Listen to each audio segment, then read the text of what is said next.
everyone, I'm Jeanette from Jeannie's Baketique, and today it's going to be a whole different type of video because I'm going to be sharing 6 things I wish I knew when I started my baking business.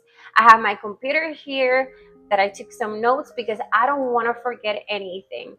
If you're starting a baking business, this will be an amazing video to watch. So let's go.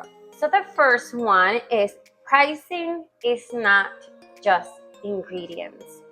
And I used to think that I would just calculate all my ingredients and then make up my price based on that. In reality, that's not how it goes. You need to make sure you're adding your time. You know, how much time you spend making the dough, mixing the ingredients, rolling the dough, all of that. The icing, which is the most time consuming for my royal icing cookies.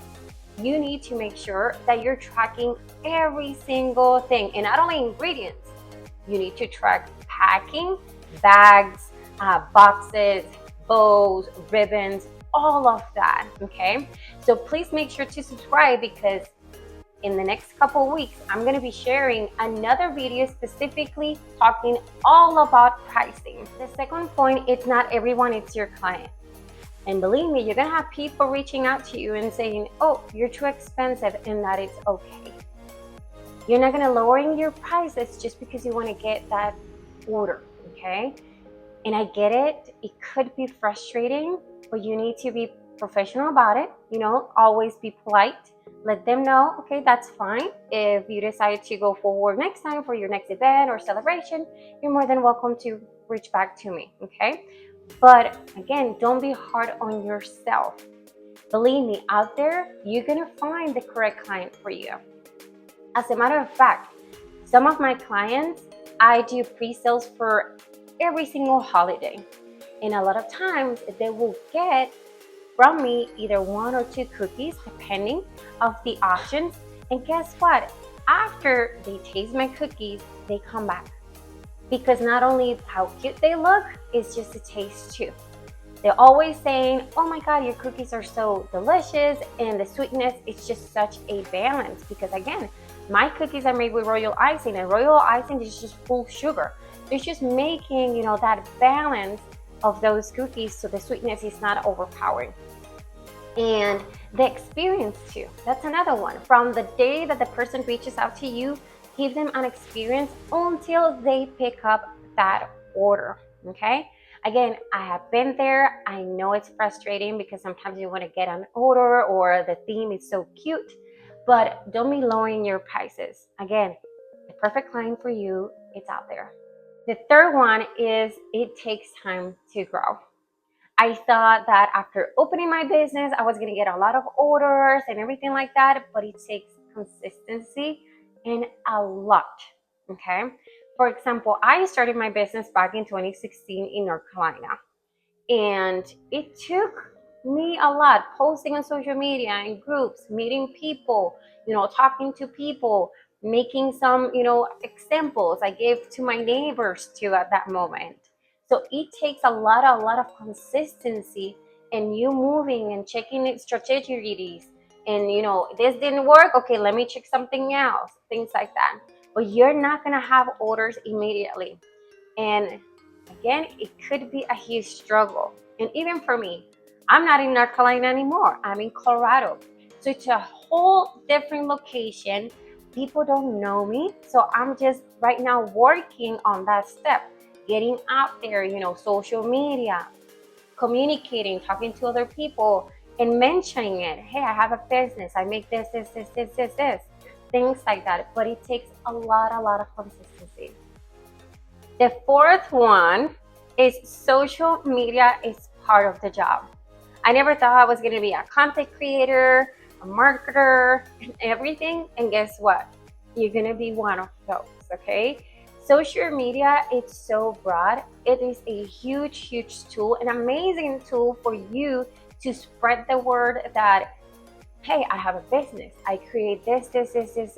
You know, Instagram, it's a really good one. Facebook, TikTok, YouTube, which is this one that I'm working on right now.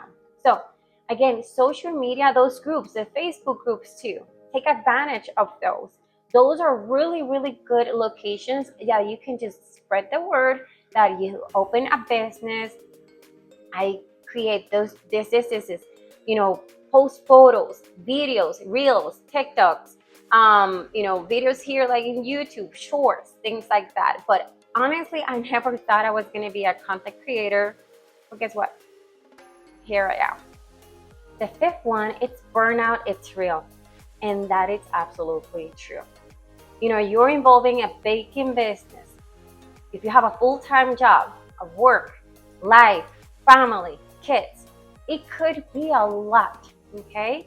And, I have a full-time job. I'm a project manager by day, and evening, night, and weekends, I'm a baker and business owner. So I got to put different hats. I have two kids too. I have a family. I have a house that I need to, keep up with too. So it could be real, absolutely. And the important thing in how I do it is just making sure, okay, if I'm getting this amount of orders, that will be my max, and not going over that because I'm going to feel burnout. Schedule your things, have time for everything, okay? And just, manage every single thing that you need to do, and take time for yourself as well, because if not, you're going to burn out. Just everybody's schedule is different. Just coordinate what works best for you.